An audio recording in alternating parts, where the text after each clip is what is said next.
Do you still keep in contact with Kelly? Yeah. Yeah. Because you got pretty emotional. Well, I won't say you got emotional in the movie at a certain point. I don't want to spoil the movie, but obviously being around somebody for so long, you guys become friends. You know. Yeah. How often do you guys talk? And what does he think about the movie? He loves the movie. Yeah. Which is relatively surprising. Yeah, because he's not. I think you end up kind of. I watched that movie and I ended up like feeling for the guy. The movie is not anti-Kelly. It's not. It's also not about converting someone to becoming a liberal. No. It's just a study of family and the intersection of politics between generations with an American family that's sort of splintered by it. Yeah, he likes it. Definitely, like, I was hoping, and I'm still hoping, that there's kind of a breakthrough that happens after he sees it. I like to think that the movie maybe is the missing piece in all of this.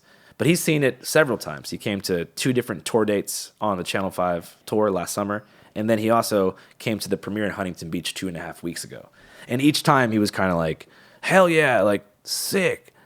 So it's a bit confusing. I thought what I actually loved about was he left you a voicemail when you were going through your shit. Yeah. And you played that voicemail and it was like, damn, like this dude, he's a good dude. Yeah. Like he's not a bad guy. Like and he's capable of giving really good advice when it matters. Yeah, and like he's obviously a smart guy because you don't become a lawyer and not be. I'm not saying there aren't fucking idiots that are lawyers, but it's like this guy had like when you were showing some of his like family footage with like all the animals they owned and shit. I was like, damn, this dude really had the American dream like fucking figured out for real. And that's kind of one of the subtexts of the film too, is like he did achieve the American dream. And what the American dream is on paper is literally shifting classes, being able to go from a working class because he grew up in like a trailer park. Yeah. And boom, dude, imagine that 20 years later after hard work and dedication, you go to Pepperdine for law and you're in Laguna Hills living like Zoe 101.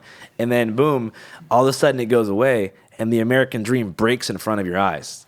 And especially if you're conditioned by the Reagan era with that like hyper positivity, bootstraps mentality, that is like, it might as well be the fabric of space-time warping when that happens. Yeah, no, it's crazy, man. It's such a good movie, dude. People, and you can rent it for $5. $5.55. Yeah. Yeah, I think everyone should check it out. I feel like, especially if you're like a fucking hardcore lefty.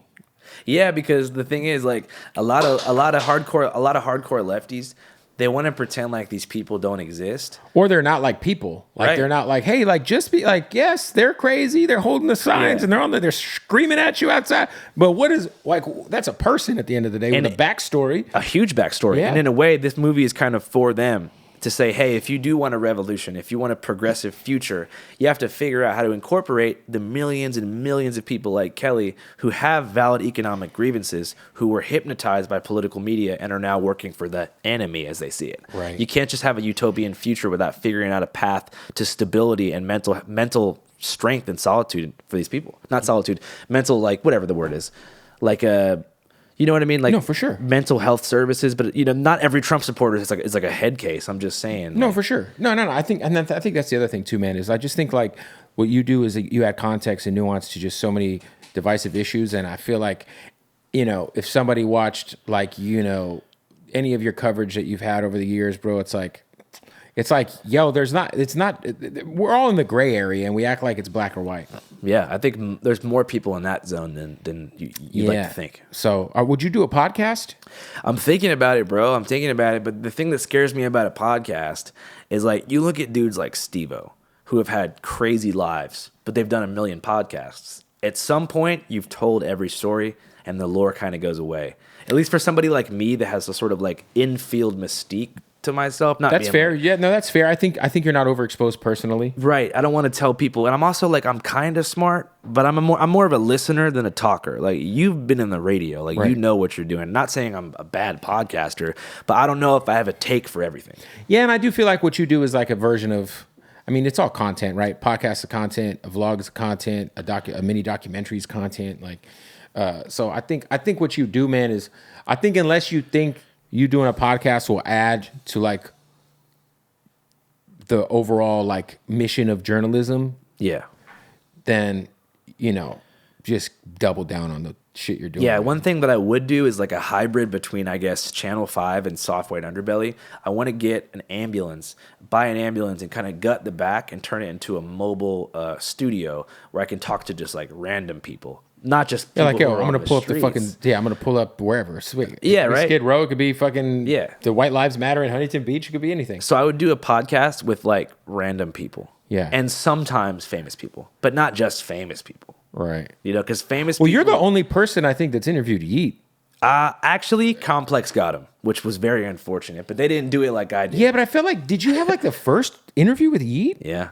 Well, actually, our generation music got him before, but I had Way early. They were pretty early. Yeah. I had the first post blow up interview. Yeah, 6 because million years. I can't wait for him because I feel like Yeet's a pretty interesting guy. I heard he owns a ton of guns. He's from fucking Portland. Yeah, Yeet's awesome. Like he's like I want to know more about him, but he's so fucking mysterious. Like you know Yeah, what I mean? right. Like, And so like I want to be somewhere in between that and Steve-O. and Steve O shit's cool. I'm not hating on Steve-O. Yeah, it's cool. I'm just saying everyone knows every story now almost. For He's sure. done 1,000 podcasts. Is there anything, man, for you that you just want to kind of like okay, let's say you had to kind of 20 years from now, man, what would you say you would want your legacy to be, man? Hey, man, just never fold. It's basically it. Never fold. Just I hope we're still fighting. Yeah. Yeah. Not the war in Gaza, obviously. No, but Just the war. Message to myself. In 20 years, I hope that we're still on top. We're still doing our shit. I hope we never compromise. I hope we never sell out. I hope we never let somebody control us. I hope we never let a bureaucratic corporate media establishment own a single % in Channel 5. And I hope that the media establishment is dead and gone. I think it's happening. Yeah. I think slowly but surely, and I think it has to, man. I just feel like CNN and all these fucks, they're all full of shit, bro. They are full of shit. But the problem is, who's maybe more full of shit? Clickbait, reactionary podcasters. Oh yeah. You know what I mean? So that's the thing is you're taking one swamp and you're kind of starting anew. And it's a bigger swamp that the entry level is 0. And you can literally anybody just can lie, turn bro. a camera on. No, for sure. It's fucking crazy. It's crazy. CNN has to get caught in a lie. You know what I'm saying?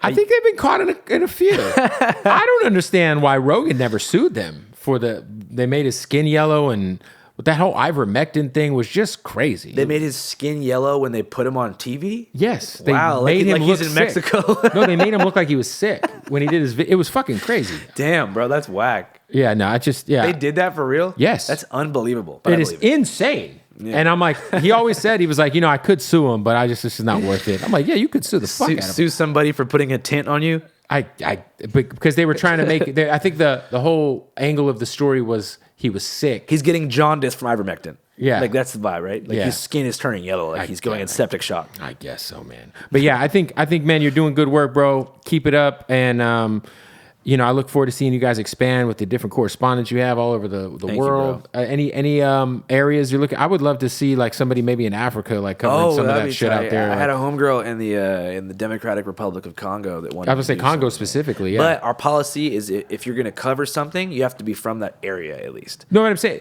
I mean, that's the thing, though. It's also dangerous. Like, covering those fucking mines in Congo are crazy. Yeah. Well, if you're an African person who wants to work for Channel 5, Tap in. And you're not scared, my email is andrew@channel5.news. There it is. My guy, I appreciate you coming through. Go get the movie, DearKelly.com. www.dearkellyfilm.com. $5.55 rental. It is amazing. Buy it for $15. If you want to. Yeah. Don't have to. Support. You got to support. This guy's got lawyer fees. Support me. I need new ties. Shout out to Popeye. Shout out to Popeye, man. Hey, You know Andrew. who loves this tie? Kelly? Lefty Gunplay. Interview coming soon. Oh, you interviewed Lefty? Yeah.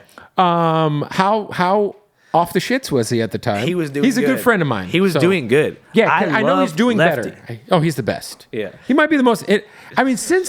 Listen, I don't want to compare him to Crip Mac because he would hate that. But since Crip Mac, I'm not sure we've had a more entertaining personality hit these internets. Agreed. Shout out to Lefty. Shout out to Bootleg Kev. Shout out to Phoenix. Shout out to Kelly. Shout out to Bill Joyner. Hope you drop the Bill lawsuit. Joyner, drop the fucking soup, bruh. Boom. My guy. Appreciate you, brother. Yes, yeah, sir. man.